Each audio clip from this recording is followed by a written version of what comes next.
Previous student हम बात कर रहे थे कि मोलैरिटी है number of moles of solute और divide by volume of solution decimetre cube में। और अगर आपको कोई न्यूमेरिकल इस तरह दिया हो कि वॉल्यूम सेंटीमीटर क्यूब में दिया हो, तो फिर आपने उसको डेसीमीटर क्यूब में चेंज करना है और फिर यहाँ फार्मूला में पुट करना है। ठीक है। नंबर ऑफ मोल्स कैसे निकालते हैं, आपने ऊपर पढ़ा कि mass of solute over molar mass of solute. ठीक है। तो इस तरह आप किसी भी सॉल्यूशन की मोलैरिटी फाइंड कर सकते हो। मोलैरिटी टेम्परेचर पे डिपेंड करती है। क्यों? क्योंकि मोलैरिटी में वॉल्यूम की हम बात करते हैं सॉल्यूशन की।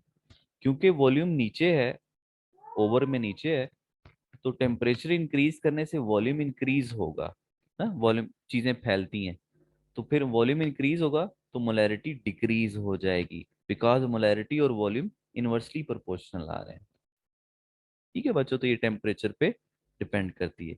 ये यूनिट भी डाइल्यूट सॉल्यूशंस के लिए हम इस्तेमाल करते हैं। मोलैलिटी और मोलैरिटी में बड़ा फर्क ये है कि हम इसमें बात करते हैं मैस ऑफ सॉल्वेंट की। बाकी बात वही है बच्चों, मैस ऑफ सॉल्वेंट की। और वो भी किस में लेना है? केजी में लेना है। क्योंकि इसमें भी दोनों तरफ, इधर मोल है इधर मैस है, दोनों ही टेम्परेचर पे डिपेंड नहीं करते। सो डियर स्टूडेंट, ये भी टेम्परेचर पे डिपेंड नहीं करती। और याद रखें कि अगर हम वन मोलल, ये इंपॉर्टेंट बात है, वन मोलल और वन मोलर दोनों में कंपेयर करें और देखें कि डाइल्यूट कौन है, वन मोलल या वन मोलर। तो डी स्टूडेंट्स, वन मोलल ये ज्यादा डाइल्यूट है, ये उसकी निस्बत डाइल्यूट है मोलर की निस्बत। क्यों?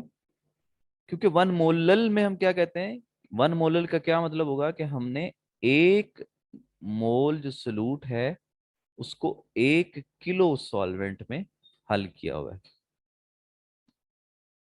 ठीक है। और वाटर के केस में डेंसिटी 1 होती है, तो किलोग्राम और डेसीमीटर क्यूब ये बराबर हैं वाटर के केस में। तो इसका मतलब है आपने 1 मोल सॉल्यूट 1 डेसीमीटर क्यूब सॉल्वेंट में हल किया हुआ है। मतलब इसका ये है, इसका मतलब ये नहीं कहना कि मोलैलिटी में आप डेसीमीटर क्यूब लिख सकते हैं, ऐसा नहीं है। लेकिन इसका मतलब ये है कि 1 मोल सॉल्यूट 1 डेसीमीटर क्यूब वाटर में हल किया गया। और ऊपर क्या है? ऊपर है 1 मोल सॉल्यूट 1 डेसीमीटर क्यूब सोल्यूशन में है। ठीक है।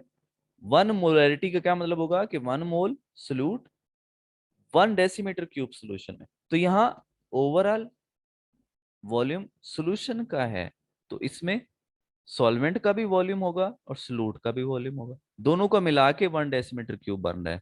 इसका मतलब है कि सॉल्वेंट यहाँ पर कम है, क्योंकि यहाँ पर 1 डेसीमीटर क्यूब सॉल्यूशन का है।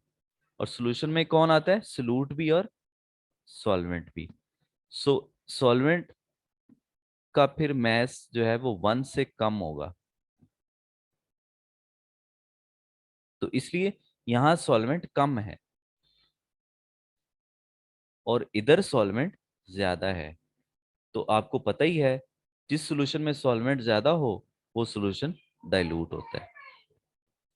और लास्ट पर बात आ गई नॉर्मेलिटी। ये ध्यान से सुनना है, ये हमारा लास्ट टॉपिक है।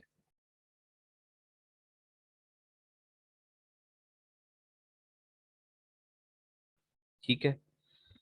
नॉर्मेलिटी कहते हैं नंबर ऑफ ग्राम इक्विवेलेंट्स को, मोल को नहीं, ग्राम इक्विवेलेंट्स को। और अगली बात वही मोलैरिटी वाली है, dissolve in 1 decimetre cube of solution. तो फार्मूला बनेगा number of gram equivalent of solute divided by volume of solution. इसकी यूनिट होगी नॉर्मल, या ऊपर क्योंकि ग्राम इक्विवेलेंट है तो ग्राम इक्विवेलेंट, और नीचे वॉल्यूम डेसीमीटर क्यूब, तो पर डेसीमीटर क्यूब। ग्राम इक्विवेलेंट पर डेसीमीटर क्यूब। ग्राम इक्विवेलेंट निकालना बहुत आसान है। ये आपके लिए शायद वर्ड थोड़ा मुश्किल लग रहा हो, नई बात लग रही है, लेकिन बहुत आसान है। नंबर ऑफ ग्राम इक्विवेलेंट कैसे निकालना है? आपको नंबर ऑफ मोल चीज का पता है, उसको चार्ज पे डिवाइड कर देना है, चाहे पॉजिटिव हो चाहे नेगेटिव हो। मिसाल के तौर पे सोडियम कार्बोनेट को आप ले लें। सोडियम कार्बोनेट का सपोज 106 ग्राम डिसॉल्व किया गया है एक डेसीमीटर क्यूब सॉल्यूशन में, 106। तो आपसे कहा जाता है कि जी बताएं इसकी नॉर्मेलिटी कितनी होगी। तो आपने देखना है कि 106 इसका मोलर मैस बन रहा है। पहले तो इसके मोल निकालने हैं। तो मोल निकालेंगे, इसका मैस 106 है, मोलर मैस भी 106 है। डिवाइड करेंगे, आंसर आएगा 1 मोल। ठीक है। अब इसके चार्ज देखें, तो ये आयोनाइज होता है तो इसके ऊपर 2 पॉजिटिव चार्ज होते हैं। 2 सोडियम बनते हैं, तो एक सोडियम पर एक पॉजिटिव, दूसरे पर भी एक पॉजिटिव। 2 पॉजिटिव या 2 नेगेटिव। तो आपने कोई एक लेना है, या पॉजिटिव ले लें या नेगेटिव ले लें, दोनों बराबर ही होते हैं। तो ऊपर मोल आ जाएंगे और नीचे चार्ज आ जाएगा। तो 1/2 बच्चों ये आ जाएगा इसके ग्राम इक्विवेलेंट 0.5। तो 0.5 आप ऊपर रखेंगे और जो इसका वॉल्यूम है वो नीचे रखेंगे, नॉर्मेलिटी निकाल लें। ठीक है, बहुत आसान है।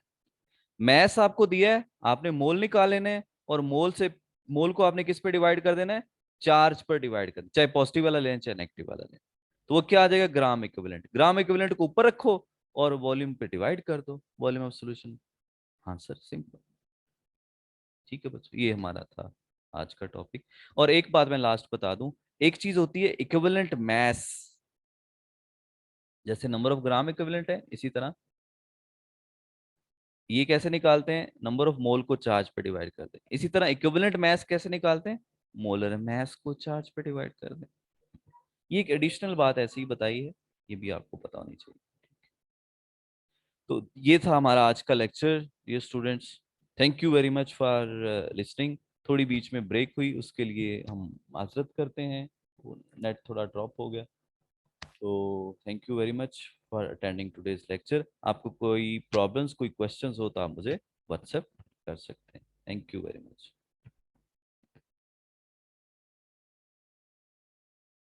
अल्लाह हाफिज।